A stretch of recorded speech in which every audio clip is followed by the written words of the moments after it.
I'm actually going to be in the Gospel of Matthew, chapter 17, verses 1 to 9. And it will sound somewhat familiar, I bet. 6 days later, Jesus took with him Peter and James and his brother John and led them up a high mountain by themselves. We just had Moses going up the mountain, right? Verse 2, and Jesus was transfigured before them, and his face shone like the sun, and his clothes became dazzling white. Suddenly there appeared to them Moses and Elijah talking with him. Then Peter said to Jesus, Lord, it is good for us to be here. If you wish, I will make 3 dwellings here, one for you, one for Moses, and one for Elijah. While he was still speaking, suddenly a bright cloud overshadowed them, and from the cloud a voice said, This is my Son, the Beloved. With him I am well pleased.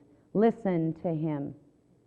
When the disciples heard this, they fell to the ground and were overcome by fear. But Jesus came and touched them, saying, Get up and do not be afraid. And when they looked up, they saw no one except Jesus himself alone. As they were coming down the mountain, Jesus ordered them, Tell no one about the vision until after the Son of Man has been raised from the dead. Let's pray. Gracious God, we are thankful for the gift of your word, O Lord. Help us to focus, hear what we need to hear, see what we need to see. Enlighten our hearts on this day, we pray. And a word for your people. Amen. So in this passage, Jesus is getting close to Jerusalem, and Matthew gives us several reminders. As I said before, it's a reminder of Moses, another to whom God revealed God's glory. It's a reminder of Moses' relationship with God, of Moses' 40 days on the mountain, waiting while God revealed the commandments to him. This is also a reminder of Jesus' identity, which we heard on Baptism Sunday, did we not? A reminder of God's relationship with Jesus and God's activity in Jesus and on the earth. This is my son. This is my boy. This is my son. So today is the day after the 6th day. Today is the day that God rested. Today is the Sabbath. Today is Transfiguration Sunday. Biblically, this is the day that through Christ, God shows a few of the disciples, not all of them, did you notice? Just a few, a glimpse of God's glory, or that tiny bit of reality that humans can apprehend or grasp of God's presence on earth. Hear how Ezekiel describes a similar kind of experience when he was called to be a prophet, a similar experience of grasping the numinous tremendous. Then there came a voice from above the expanse over the creatures' heads as they stood with lowered wings. This is otherworldly stuff, yes? Above the expanse over their heads was what looked like a throne of sapphire, and high above on the throne was a figure like that of a man.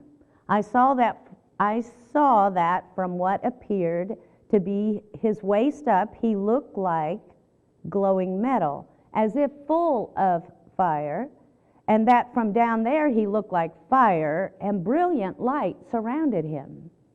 Like the appearance of a rainbow in the clouds on a rainy day, so was the radiance around him.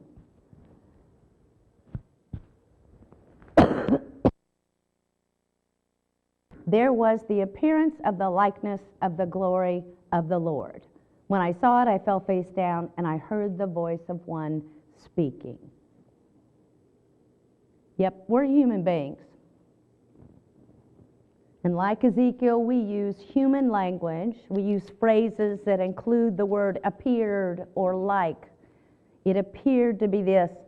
It appeared to be that. It was kind of like this. It was kind of like that. Notice that Ezekiel never says, it was. We are human beings.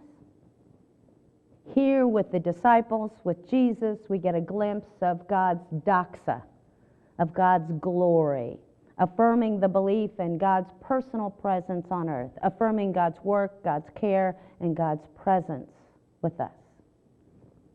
So I invite you to open your minds and open your imaginations, to let yourselves imagine.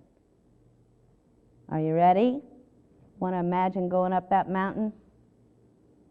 One step at a time? Unless, of course, I don't know, Andrew, you could probably run up it. I don't know if any of the rest of us could join you, but Christy. Imagine going up the mountain, not one giant leap, right? But step by step. You're going up the mountain with Jesus.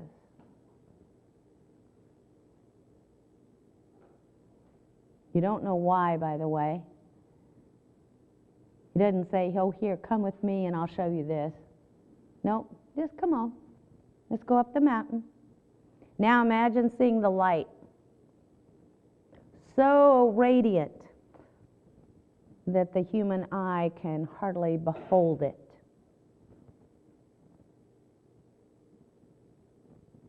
You're imagining God's glory, God's doxa. Imagine the essence of God. Imagine being in the presence of God.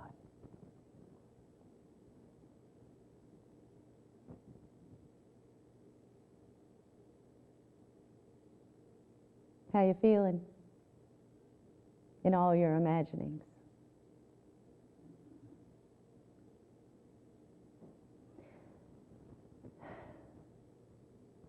The Apostle Paul reminds us that we see through a glass darkly while on earth.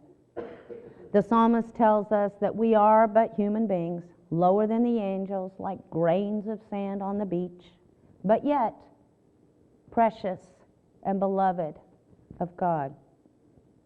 Jesus is the visible means to the invisible mystery of the mystery we call God. Everything that we know about God is known to us through Jesus, through his life, death, and resurrection. And sometimes even that can be just a little befuddling. Jesus did not face a hacked email account, and oh, by the way, I have been hacked. Do not answer, open anything from me that looks even remotely bizarre. Jesus did not face, it's really bad. It is very bad. It is very bad. I was almost sick. It was very bad. Jesus did not face being bombarded and overwhelmed by social media and instant communication or the threat of nuclear weapons. Jesus didn't talk about same-sex relationships and what that means.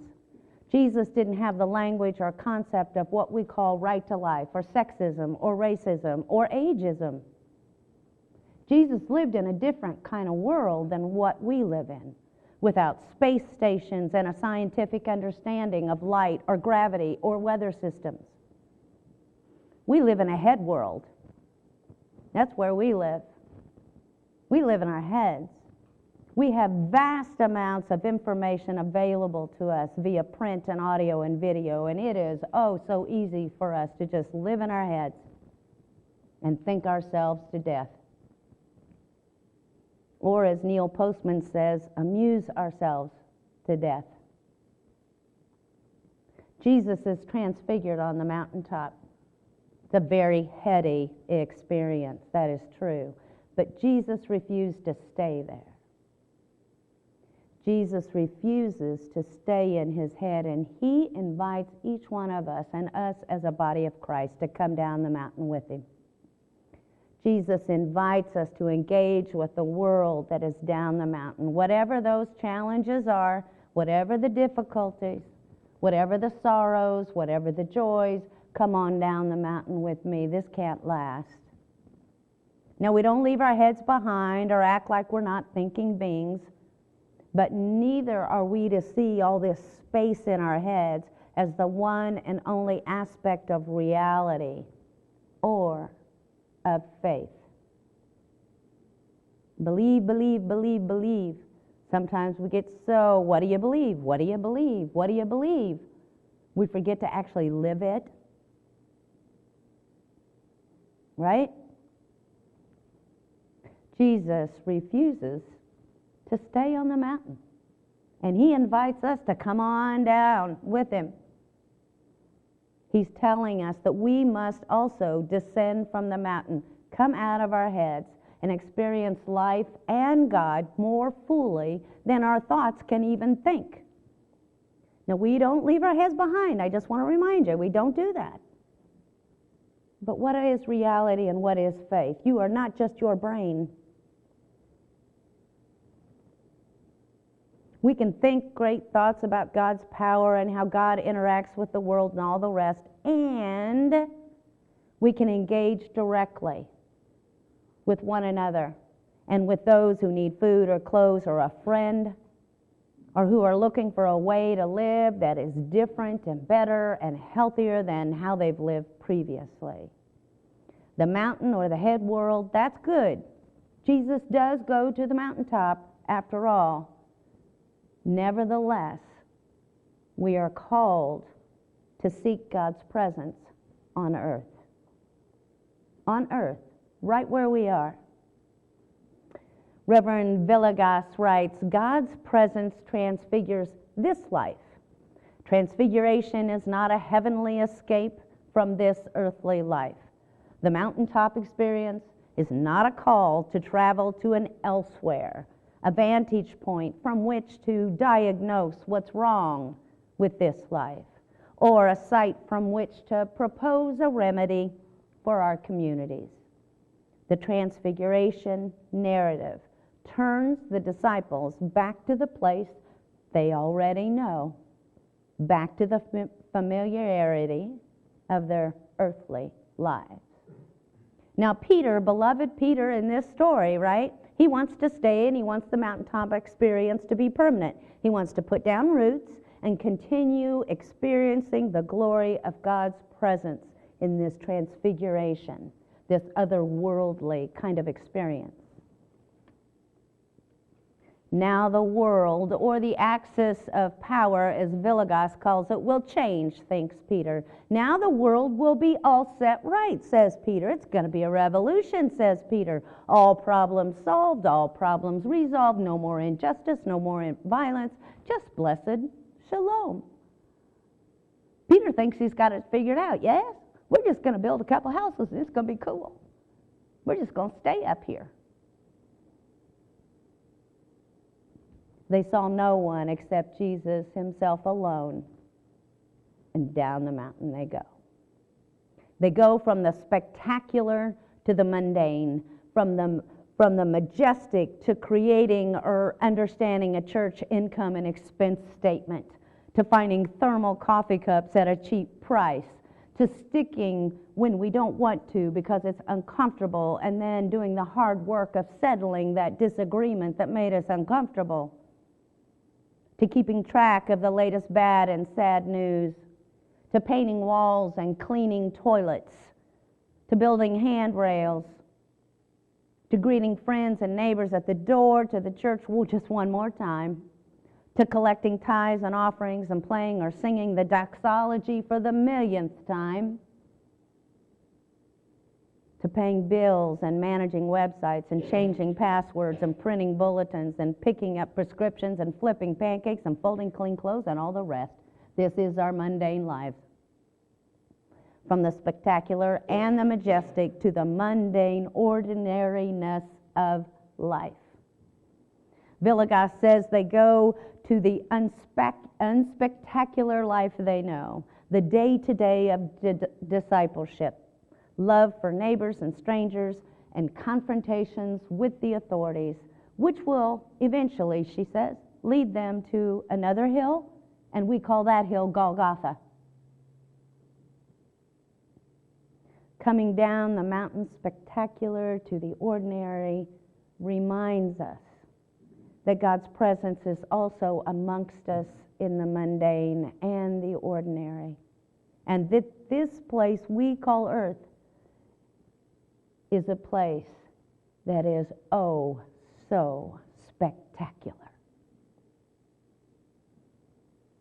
Here the blessings are rich. Here is where we need to place our focus. Here is where patience is a virtue and more. Here we are invited to be present wherever we are, to bloom where we are planted, to marvel at the diversity of all creation, including human beings, to be in awe of everything that our Lord and God has done, is, and will do. Everybody's got to be someplace, says the saying. And another one says, wherever you are, be there.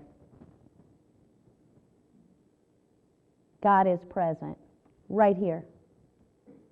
God is present right here and now.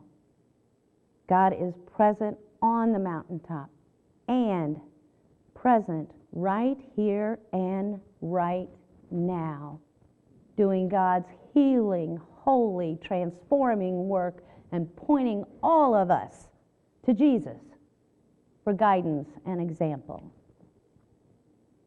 So may we be attentive and open our hearts and open our minds to the splendor and the majesty and the spectacular that is before us in the ordinary, everyday tending to our lives as disciples of Jesus Christ. May it be so. May it be so. With thanks to our living Lord, who was courageous and faithful enough to come down that mountain and meet us face to face. Amen, amen.